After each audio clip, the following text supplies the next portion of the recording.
तो 10,000 वर्ल्ड के पिछले एपिसोड में हमने देखा कि लिन फेंग डिवाइन मून फैमिली के एक घर में अपने जेट बटरफ्लाई के अंदर बैठा कल्टीवेशन कर रहा होता है। तभी एक पर्सन उस घर के चारों ओर एक फॉर्मेशन बनाते हुए लिन फेंग को कैद करने की कोशिश करता है, पर साउटियान यह सेंस कर लेता है और अब वह चिल्लाते हुए इस बारे में लिन फेंग को बता देता है।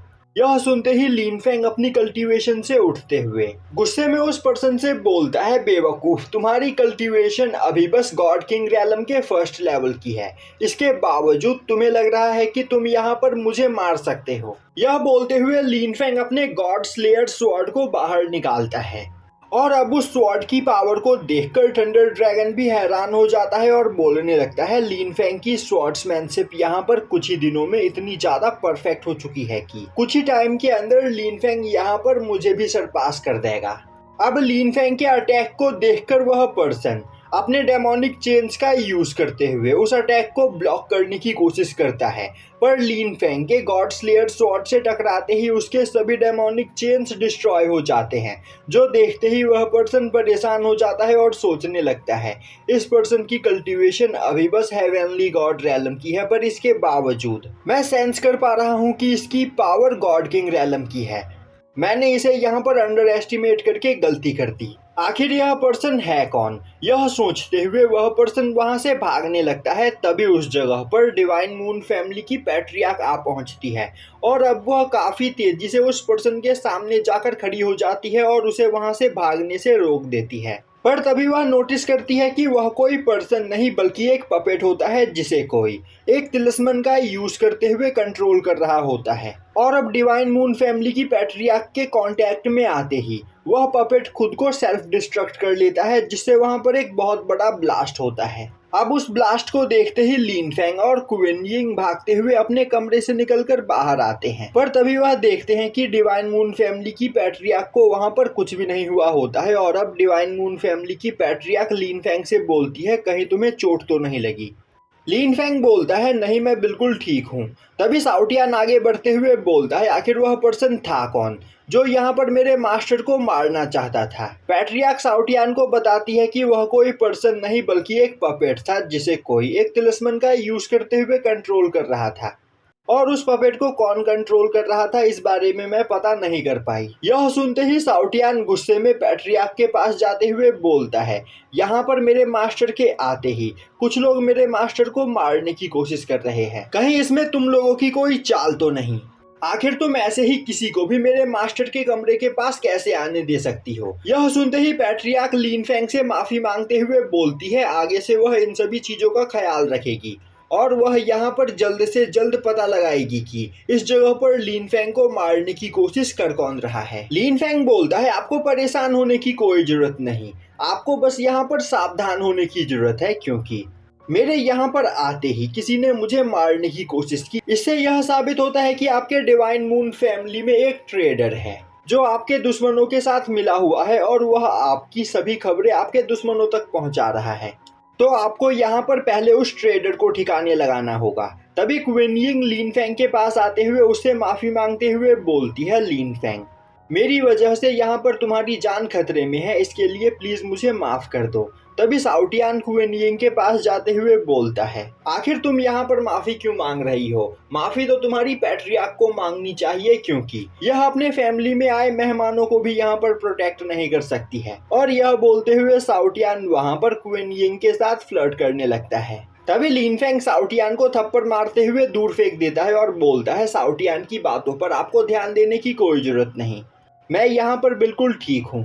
और अब वहाँ पर लिन फेंग को देखकर क्विन यिंग सोचने लगती है, गुसेन कॉन्टिनेंट में लिन फेंग एक सुप्रीम जीनियस हुआ करता था और इसके बावजूद यह बहुत ही ज्यादा हम्बल था। और तो और अब सबको यह पता चल चुका है कि लिन फेंग एम्परर डोंगजी का बेटा है। इसके बावजूद लिन फेंग के अंदर यहाँ पर थोड़ा सा भी घमंड नहीं आया है। लिन फेंग सच में एक नाइस पर्सन है। अभी साउटियान पीछे से क्विन यिंग के पास आते हुए उसके कान में बोलता है, क्या हुआ? क्या मेरे मास्टर तुम्हें इतने ज्यादा पसंद है? क्विन यिंग बिना उसकी ओर ध्यान दिए हाँ में जवाब देती है, जो सुनते ही साउटियान हंसने लगता है।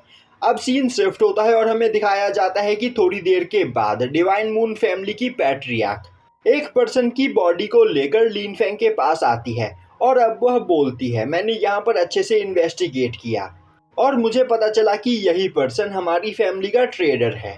तुम पर किया गया अटैक जैसे ही यहाँ पर फेल हुआ, इसने खुद की ही जान ले ली और मेरे ख्याल से यह तीनों एंशिएंट क्लैन के लिए स्पाई का काम कर रहा था। हमारे इस स्मॉल वर्ल्ड में टोटल 4 फैमिलीज रूल करती है। हमारी डिवाइन मून फैमिली, गॉड आई क्लैन, नीदर गोस्ट क्लैन और नाइट शैडो क्लैन।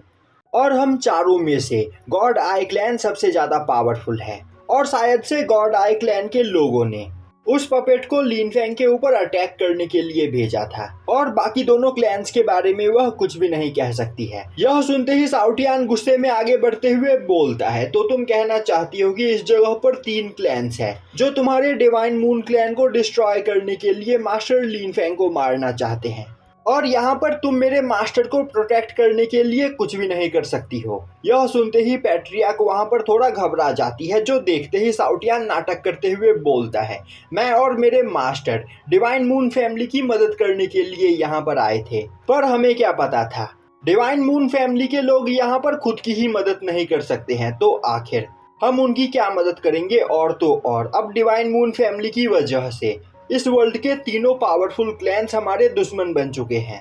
अगर मैं डिवाइन मून फैमिली के इस लफड़े में यहाँ पर मारा गया तो मेरी तीनों होने वाली फ्यूचर वाइफ्स का क्या होगा।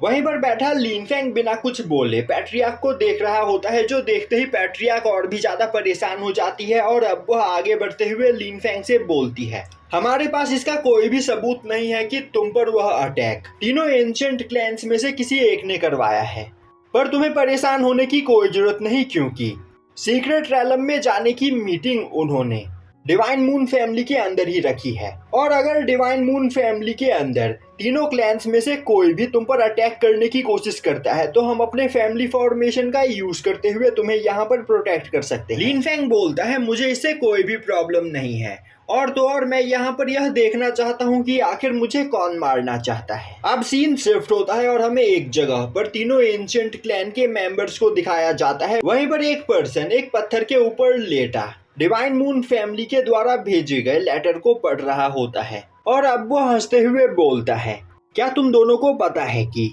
डिवाइन मून फैमिली के लोगों ने बगावत करना स्टार्ट कर दिया है और जल्द ही डिवाइन मून फैमिली के अंदर केओस की शुरुआत हो सकती है, क्योंकि कल रात डिवाइन मून फैमिली के एक मेंबर ने उनके क्लैन में मौजूद दूसरे लोगों के ऊपर अटैक करना स्टार्ट कर दिया और जब उसका अटैक फेल हो गया तो उसने खुद को सेल्फ डिस्ट्रक्ट कर लिया और डिवाइन मून फैमिली की पैट्रियार्क को लग रहा है कि यह काम हम तीनों में से किसी एक का है। सच में वह अपने गलतियों को छिपाने के लिए कुछ भी कर सकती है। यह बोलते हुए वह पर्सन उठकर बैठता है और अब वह उस डीमन और उस लेडी को देखते हुए बोलता है, सच सच बताओ, कल रात डिवाइन मून फैमिली में जो भी कुछ हुआ कहीं इसमें तुम दोनों में से किसी का हाथ तो नहीं। पर उस लेडी और उस डीमन को इन सभी चीजों के बारे में कुछ भी आइडिया नहीं होता है और अब वह डीमन बोलता है, डिवाइन मून फैमिली की पैट्रियार्क यहाँ पर अपनी गलतियों का इल्जाम हमारे सर पर डालना चाहती है और कुछ नहीं। तभी वह लेडी बोलती है, जैसा कि तुमने कहा डिवाइन मून फैमिली के अंदर केओस की शुरुआत हो चुकी है और सभी लोग एक दूसरे के ऊपर ही अटैक कर रहे हैं, तो कहीं इस केओस के बीच वह बेवकूफ केओस थंडर ड्रैगन के जेड बटरफ्लाई को डिस्ट्रॉय ना कर दे। यह सुनते ही वह पर्सन हंसते हुए बोलता है, तुमने बिल्कुल सही कहा, अगर हमने यहाँ पर जल्द ही एक्शन नहीं लिया तो डिवाइन मून फैमिली के लोग आपस में ही लड़कर मारे जाएंगे और तो और वह अपने पास मौजूद सभी ट्रेजर्स को भी डिस्ट्रॉय कर देंगे।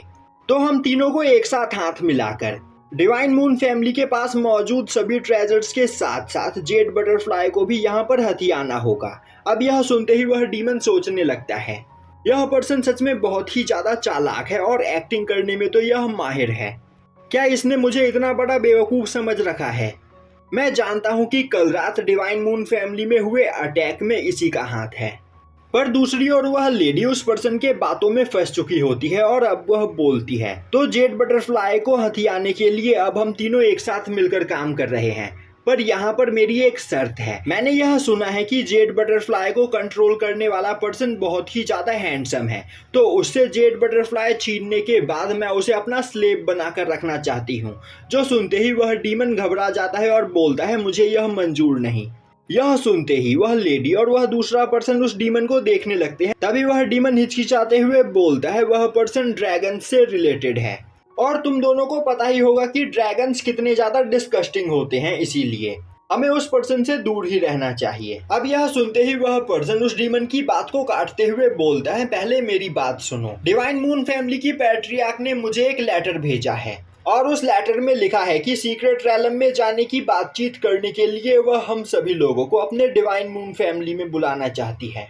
यह सुनते ही वह लेडी बोलती है, यह डिवाइन मून फैमिली के पैट्रियार्क की चाल है। वह अपने डिवाइन मून फैमिली के अंदर हमें बुलाकर अपने जाल में हमें फंसाना चाहती है।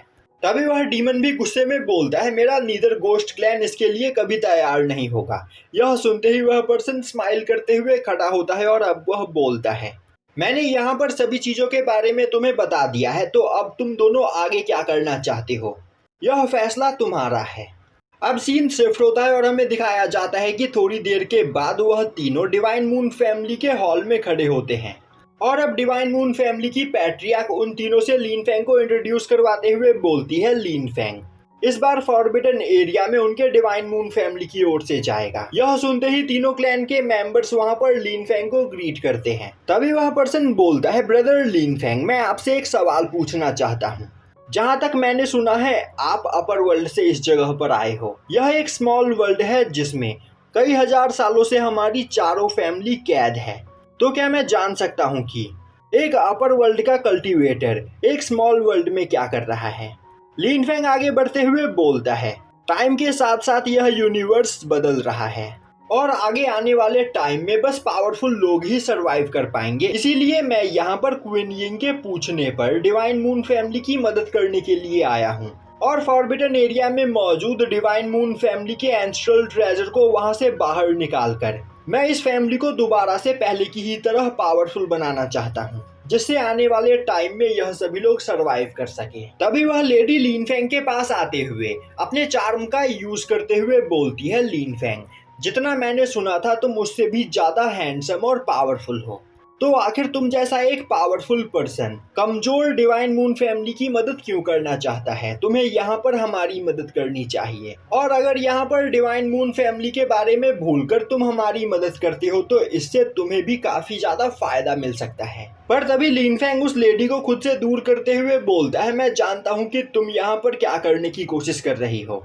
पर मैं तुम्हें पहले ही सावधान कर देना चाहता हूँ। अगर तुमने डिवाइन मून फैमिली के किसी भी मेंबर की ओर आंख भी उठाकर देखने की कोशिश की तो तुम्हारे लिए बहुत बुरा होगा। यह सुनते ही उस डीमन को काफी ज्यादा गुस्सा आता है, पर वह वहां पर कुछ नहीं कर सकता था। तभी डिवाइन मून फैमिली की पैट्रियार्क आगे बढ़ते हुए बोलती है, लीन फैंग, इस बार मेरी डिवाइन मून फैमिली की ओर से फॉरबिडन एरिया के अंदर जाने वाला है, तो क्या इससे किसी को भी कोई ऑब्जेक्शन है? अब यह सुनते ही वह तीनों क्लैन के मेंबर्स बोलने लगते हैं, लीन फैंग एक आउटसाइडर है और एक आउटसाइडर उनके फैमिली मैटर में यहाँ पर कैसे इंटरफेयर कर सकता है? अगर हमारे एंसेस्टर को इस बारे में पता चला तो वह लीन फैंग को जरूर पनिश करेंगे। तभी डिवाइन मून फैमिली की पैट्रियार्क आगे बढ़ते हुए बोलती है, इस बारे में आप लोगों को सोचकर परेशान होने की कोई जरूरत नहीं। एंसेस्टर जो भी पनिशमेंट देना चाहते हैं, मेरी डिवाइन मून फैमिली खुशी खुशी वह पनिशमेंट स्वीकार करने के लिए तैयार है। तभी डिवाइन मून फैमिली का एक सोल्जर चिल्लाते हुए बोलता है, हमारी फैमिली के ऊपर कोई अटैक कर रहा है। अब यह सुनते ही सभी लोग हॉल से निकलकर बाहर आते हैं और अब वह देखते हैं कि उनके हॉल के सामने कई सारे पावरफुल पपेट्स खड़े होते हैं, जिनमें से एक पपेट गॉड वनरेबल रैलम पर होता है। अब यह देखते ही वहां पर खड़ा वह डीमन काफी ज्यादा एक्साइटेड हो जाता है और यहीं पर यह एपिसोड खत्म हो जाता है।